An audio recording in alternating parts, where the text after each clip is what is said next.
Chris, first of all, how much are you looking forward to competing again? Oh, I can't wait to get back out and racing again. It's been, I think, last September 2019 was the last time we raced. So it's been a long time.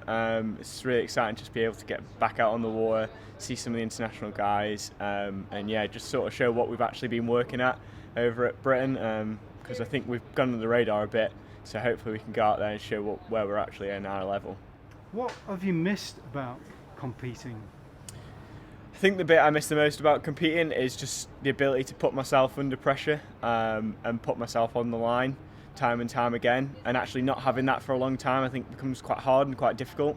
So being able to do that again I think will be challenging at first, but I think will have a lot of benefits for me as an athlete going forwards, and actually will make me sort of thrive under that pressure again and really enjoy being out on the water and racing.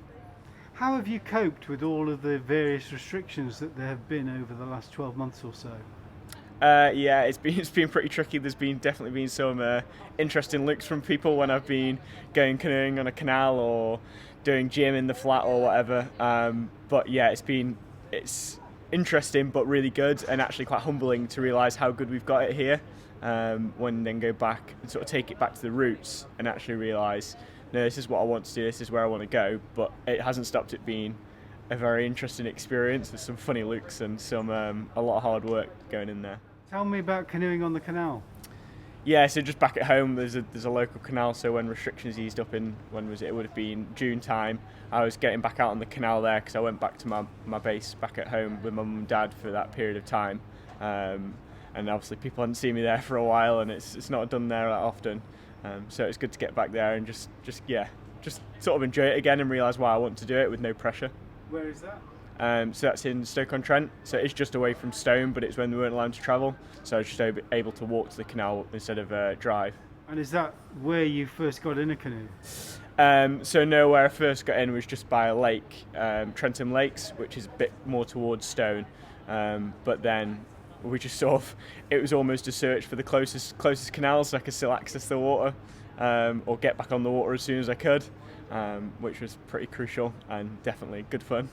So what is it with Stoke and Staffordshire? We've got Adam Burgess and we've got Joe Clark and yourself. That's an incredible number of elite athletes coming from a small area.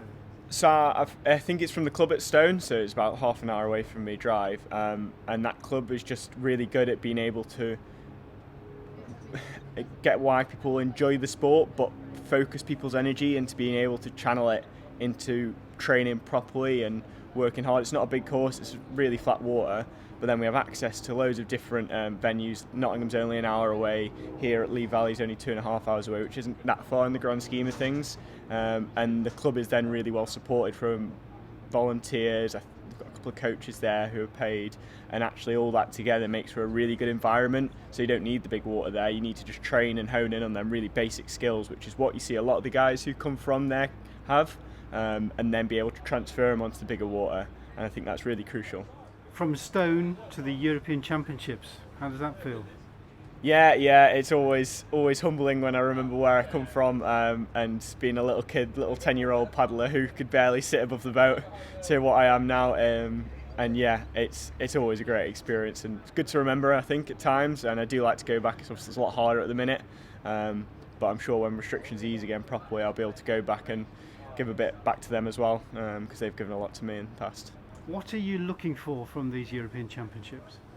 For me, these Europeans are just a chance to get back on the start line again. There's going to be a few cobwebs to blow off, I'm sure. Like I say, it's 18 months since we last raced, but I actually see it as just a learning opportunity to see where we're at, see our level, just go about my business as my business and see where that puts us out, and then from there we can learn to carry us on for the rest of the season, and then all being well the World Championships at the end of the year. What have you learnt about yourself, do you think, over the last 12 months? I think the biggest thing I've learnt about myself is sort of channeling where I want to put my energy, and being really focused in that and not wasting it on other things that aren't actually useful to me.